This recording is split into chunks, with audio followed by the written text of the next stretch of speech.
Welcome to Linda's TV show. If it is your first time, you like the channel, you like the program, subscribe and put on your notification bell because it's gonna help you to know when I upload. Share my viewers, my subscribers, you guys are so amazing, especially those who always tune in to watch me each time I upload a new video. The PIB started while I was a senator.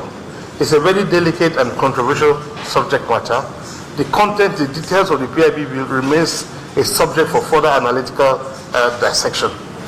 I think that in spite of the haste with which we want to drive this PIB, we must show ecclesiastical caution to ensure that the PIB bill does not throw up another development that will bring another contention and continuous struggle. Therefore, while we make haste, we must show caution. The people of Cross River State have a very strong feeling that the PIB bill must address their unique concerns. The PIB bill focuses so much on producing communities without emphasizing on the impacted communities. We are the most impacted because at low tide, all the oils within the Agbami fields all find their way ingress back into Cross River State. Right here where you see, directly behind my house here is the Calabar River, which empties into the Atlantic Ocean, directly in front of the Agbami wells.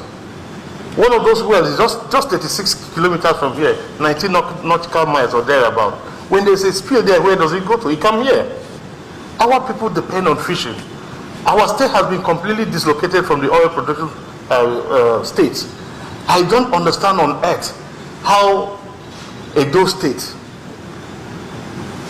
Delta State, Bayelsa, Rivers, Akwa Ibom, Cameroon will have oil. Only Cross River will be a non-oil producing state. I'm a professor of science. I work in the oil industry all my life before coming into politics. There is no science, there is no spiritualism, there is no magic that can explain this, except politics. The PIB bill must address that. You cannot, even in law and even in the Bible, you can take from a brother who has so much to give to the brother who has not. But to take from the brother who has nothing and give to the one that has more, it is a political issue that the National Assembly and indeed the PIB must cure. A good example, Cross River State will get less than 2 billion allocation in a month, while a sister state will be dealing with 12, 13 billion. Such unequal distribution of wealth calls for pain. It is natural, and that's the essence of the National Assembly. For egalitarian redistribution of resources, this nation can only remain one when there is fairness, equity, and justice. That's all we seek, and that's all we crave. As a state, we feel pained. We feel pained. I have championed. I have been in the same downstream committee. I ask, what is the petrol consumption of Cross River State? Near nothing, because you have kept us in abject poverty. We have been reduced to want in body, in spirit, and in soul. So it comes a great opportunity for us as a people to say, if you are making a new law, please, whatever is the revenue, whatever are the taxes, ensure that the price regulation you give to the oil industry should also be commensurate to what a state consumes. If I don't consume as much diesel, and you're giving a waiver or a discount, let that discount, its applicability to Cross River should be relative to the consumption. Do you understand my point? So it's unfair for Cross River to suffer loss in oil wells. By the way, even the loss was temporary because the political solution that engineered us was intended to last for 10 years and subject to review. That review has not been done. So as PIB comes before me, and I know that in Biase local government of Cross River State, in Odukani local government of Cross River State, we have huge inland deposits of crude.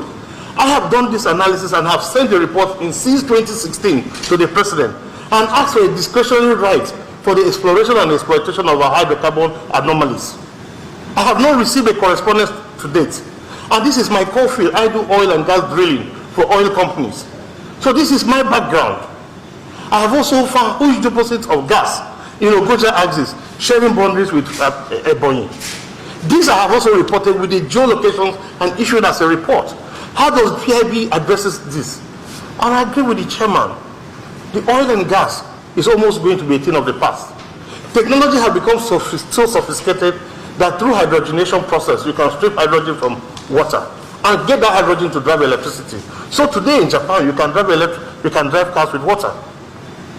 So in 10 years' time, it will be old-fashioned to boast on your oil reserves. So why not you also review the marginal fuel allocation process to fast-track the process of exploiting the hydrocarbon reserve, to take advantage of it and diversify the economy before it becomes old-fashioned.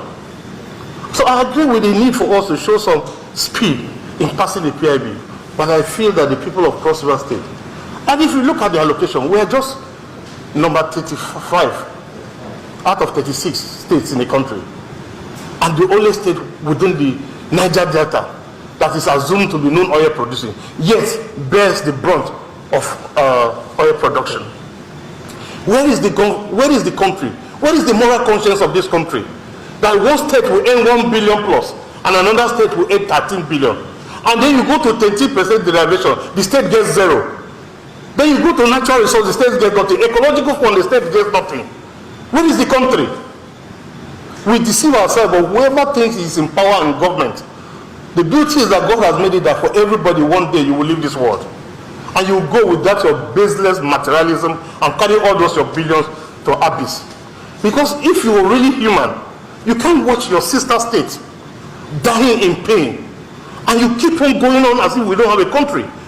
Is then the revenue mobilization of fiscal commission? What is their job? You sit down and look at the 36 states. There are some states in the north, their challenges are so huge, very arid, it's difficult to farm. Boko Haram has almost driven them out of their farmlands. Yet they earn 1-2 billion. How do they cope? That is the essence of a country.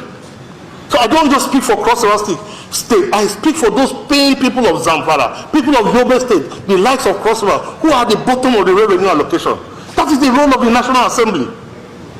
Until you address that, your PIB is a waste of time. Because all you're looking at the PIB is to see how we can get the best out of our reserves. Without focusing, irrespective of what NNPC cumulative impact will be. But the truth is that justice is at the bottom of the essence of the National Assembly. Unfortunately, I know the situation because I've been a senator. No matter how much grammar we speak on the floor of the Senate, it is the responsibility of the leadership of the National Assembly to draw the attention of the executive to the pain. And I haunt the day that Cross River State will be given a fair opportunity. 10 years after, the Green Trade Agreement has not been sorted out. The removal of Bakassi from Cross River State is no doing of ours. Section 12 of our Constitution is very clear. For any territory of Nigeria to be ceded, it must meet the approval of the National Assembly. It must have a domestication. So you can't go into treaty of any sort without the ratification of the National Assembly. There was no plebiscite, there was no referendum, and you took away Bakassi Peninsula from Cross River. And the concomitance of that is that we should lose our oil wells. So a double jeopardy of some sort. Any basic person who's got good conscience, you will know that if the ceding of Bakassi was illegal, the loss of Bakassi was absolutely illegal. Therefore, there should be no financial consequence of the loss of Bakassi on the people of Cross River State. Besides, it's a morality issue. That how could a state, 4.2 million people, 23,000 square kilometers of land, be reduced to 2 billion naira a month, where even our wage bill as civil servant is 3.16, minus local governments, minus the over 18,000 young people who take 30,000 a month as a result of our response to COVID-19. How do we cope? As we watch other states celebrate huge income per month, we sit in pain for no fault of ours, perhaps because we're a minority. What is minority? There's nobody minor in the eyes of God. So it is a shame of our own leadership as a government that politics and governance focuses on the most challenged people. It is the vulnerable that government is intended to address first. Cross River State, like you have Zamfara, like you have Yobe, like you have some of those states, with Gombe, for example. It's one of those also in the lowest rank in terms of revenue allocation. How do you expect to have peace in such places? And when those people begin to take decide as an escapist way of life, we go after them and call them names. But it is the responsibility of government to do revenue allocation review. I insist that is far above PIB. You are addressing what is not as urgent. What is most urgent is the need for fairness, equity, and justice in this country. Until you address that, you can go ahead. I started this PIB, we've been there from the beginning of PIB. and the whole session, the 7th Senate end, the 8th Senate end, and this may just not be different because there's still injustice. The PIB has not addressed that specific need. You must address it. I have received a copy from Gershom Bassey on the PIB.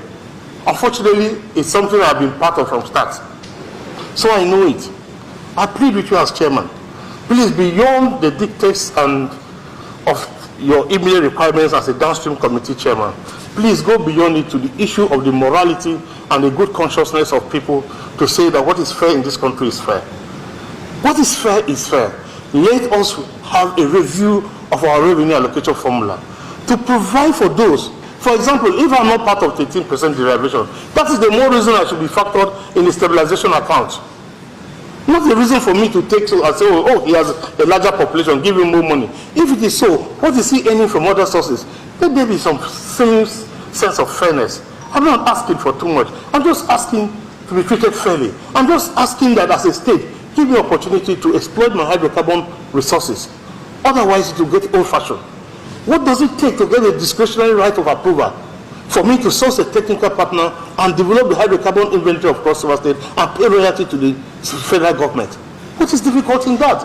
And that's how it goes. In Canada today, if you're producing oil anywhere, a certain percentage of it is given to the host community. A certain percentage, as part of putting their skin on the game, is to also provide for the oil impacted communities. That way, there's a balancing between all the neighboring communities, so there's no disruption of activity. I am sure that as you continue to consult across the Federation, you will have a plethora of authorities and ideas that can help you really mature the PIB process and bring in the humanistic aspect, which is most critical beyond the business consideration. Welcome to my channel. If this is your first time or first day of coming across my YouTube channel or seeing my face, you are highly welcome. Herzlich willkommen zu meinem Kanal. My name is Linda Chukwueze. It comment as that says subscribe and you turn on the notification bell so that you'll be able to get information on the. Bis zum nächsten Video und einen schönen Tag. Tschüss. Tschüss. Bis man subscribe to Linda's TV show. What are you waiting for? Click on that red button that says subscribe. You turn on the notification bell so that you'll be getting more updates from me. Leave your comments down below and share this video with your friends, families, and colleagues until we meet again in my next video. Bye bye.